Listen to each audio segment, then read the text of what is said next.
करने जा रहे हैं वो कोई आम राज्य नहीं है।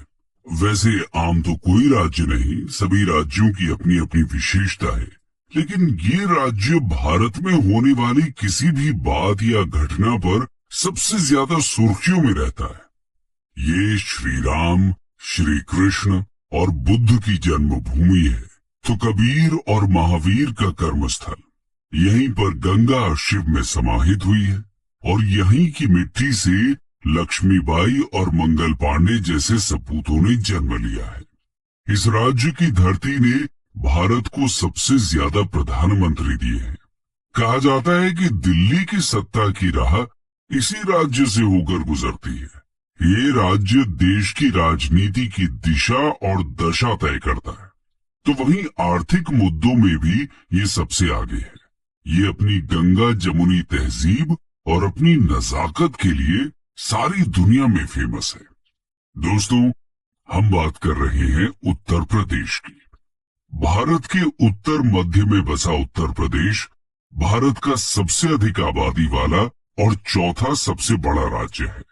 ये राज्य जितना नएपन से भरा है, उतना ही ऐतिहासिक भी है। उत्तर वैदिक काल में इसे ब्रह्म ऋषि देश या मध्य देश के नाम से जाना जाता था। ये वैदिक काल के कई महान ऋषि मुनियों जैसे भारद्वाज, गौतम, याज्ञवल्क्य, वशिष्ठ, विश्वामित्र और वाल्मीकि आदि की तपोभूमि रहा। आर्यों की कई पवित्र पुस्तकें भी यहीं लिखी गई। भारत के दो महान महाकाव्यों रामायण और महाभारत की कथा भी इसी क्षेत्र पर आधारित है। उत्तर प्रदेश का इतिहास लगभग 4000 वर्ष पुराना है। जब आर्यों ने इस सरजमीन पर कदम रखा और वैदिक सभ्यता का आरंभ हुआ, तभी से यहाँ का इतिहास मिलता है। आर्य सिंधु और सतलज के मैदानी भागों से यमुना और गंगा के मैदानी भाग की ओर बढ़े। इन्होंने यमुना और गंगा के मैदानी भाग और घाघरा क्षेत्र को अपना घर बनाया। इन्हीं आर्यों के नाम पर भारत देश का नाम आर्यवर्त अथवा भारतवर्ष पड़ा। गंगा के मैदान के बीचों बीच अपनी स्थिति के कारण उत्तर प्रदेश समूचे उत्तरी भारत के इतिहास का केंद्र बिंदु रहा है। उत्तर प्रदेश का इतिहास बेहद प्राचीन और बेहद दिलचस्प है। आज हम आपको उत्तर प्रदेश के उस इतिहास से रूबरू कराएंगे जिसके बारे में किताबों में बहुत कम जानकारी है। तो आइए चलते हैं उत्तर प्रदेश के ऐतिहासिक सफर पर। Ancient history of Uttar Pradesh. Uttar Pradesh के ऐतिहासिक पन्नों को पलटें तो हम पाते हैं कि इसकी शुरुआत पुरातात्विक काल से होती है।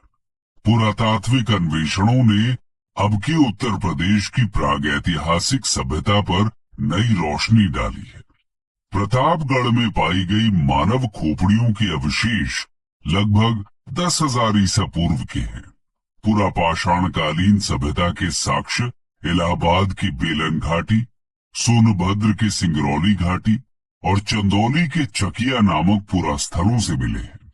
इसके साथ ही कबीर नगर जिले में लहरादेव इलाके में प्राचीन कृषि के साक्ष्य मिले हैं।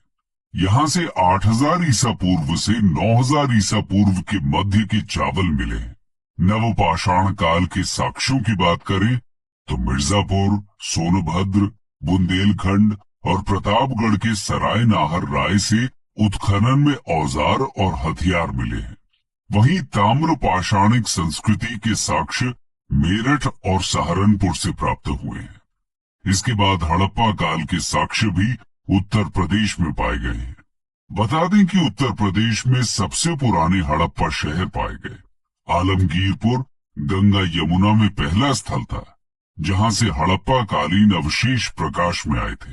इसके अलावा मेरठ, सहारनपुर, जौनपुर, आगरा, अलीगढ़, हरदोई, मुजफ्फरनगर, बदायूं, मथुरा, फैजाबाद, एटा, बरेली, वाराणसी, सहारनपुर, मथुरा, कन्नौज, बुलंदशहर, बलिया और इलाहाबाद में भी हड़प्पा कालीन सभ्यता के साक्ष्य मिले हैं।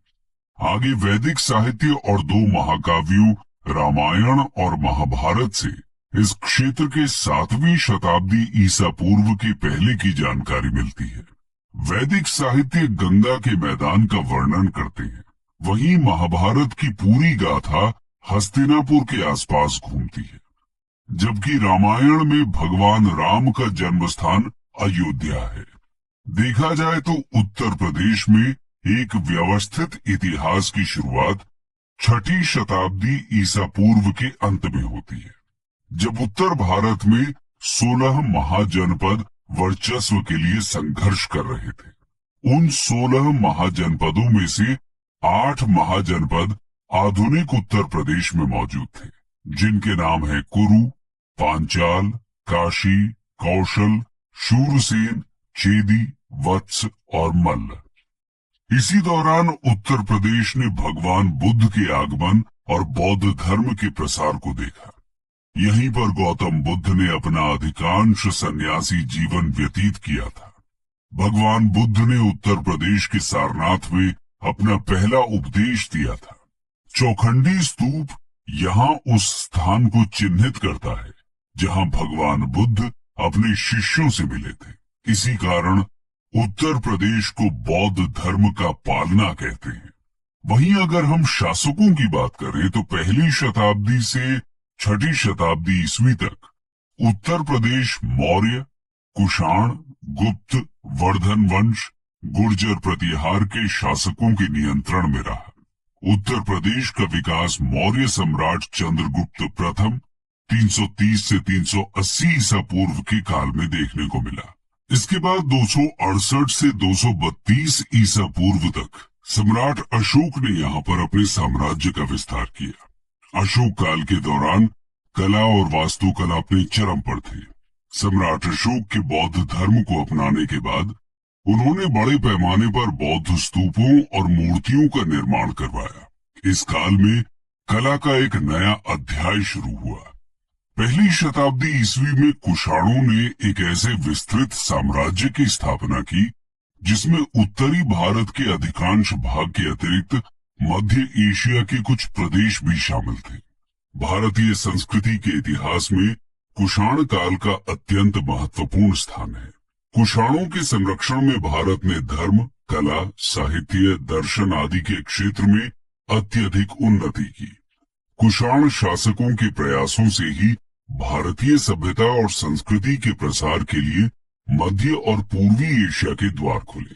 कुषाणों ने उन परिस्थितियों में लगातार 2 सदियों तक उत्तर प्रदेश सहित उत्तर भारत पर शासन किया। कुषाण काल में मथुरा कला का विस्तार हुआ। मथुरा कुषाण नरेशों की राजधानी रही है।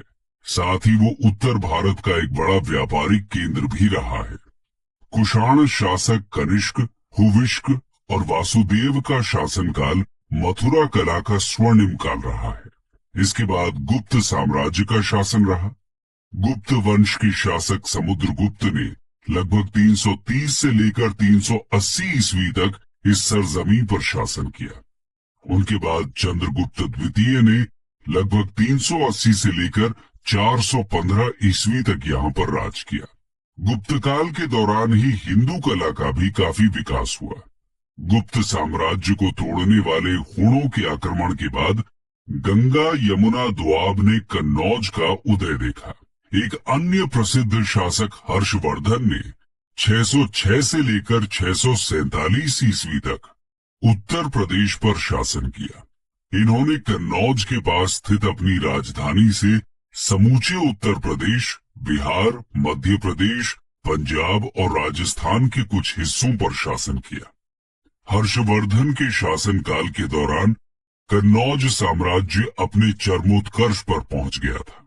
हर्षवर्धन की मृत्यु के तुरंत बाद उनका साम्राज्य कई राज्यों में बिखर गया, जिसके बाद इस क्षेत्र पर नियंत्रण करने के लिए त्रिकोणीय संघर्ष विकसित हुआ, जिसमें पश्चिम और उत्तर क्षेत्र से गुर्जर प्रतिहार साम्राज्य, पूर्व से बंगाल के पाल साम्राज्य और दक्षिण में दक्कन में आधारभूत राष्ट्रकूट साम्राज्य शामिल थे।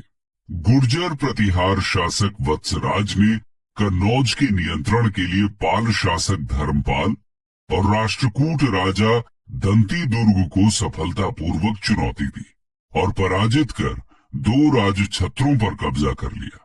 कन्नौज गुर्जर प्रतिहार साम्राज्य का केंद्र बन गया। अपनी शक्ति के चरमोत्कर्ष के दौरान अधिकतर उत्तरी भारत पर इनका अधिकार रहा।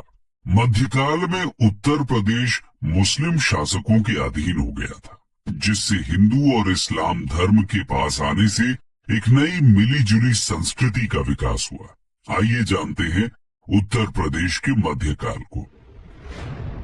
Medieval history of Uttar Pradesh. Bharat में 1000 से 1030 ईस्वी तक मुसलमानों का आगमन हो चुका था, लेकिन उत्तरी भारत में 12वीं शताब्दी के अंतिम दशक के बाद ही मुस्लिम शासक स्थापित हुए, जब मोहम्मद गौरी ने गढ़वाल राजवंश और दूसरे शासकों को हराया। बता दें कि गढ़वाल राजवंश ने 11वीं शताब्दी से लेकर 12वीं शताब्दी तक उत्तर प्रदेश पर शासन किया था। मोहम्मद गौरी ने 1194 ईस्वी में गढ़वाल वंश के राजा जयचंद पर आक्रमण किया था। भारत में मोहम्मद गौरी के साथ ही मुस्लिम शासक का आरंभ हुआ था। हालांकि उसका कोई पुत्र नहीं था, इसलिए उसने अपने दास कुतुबुद्दीन ऐबक को अपना उत्तराधिकारी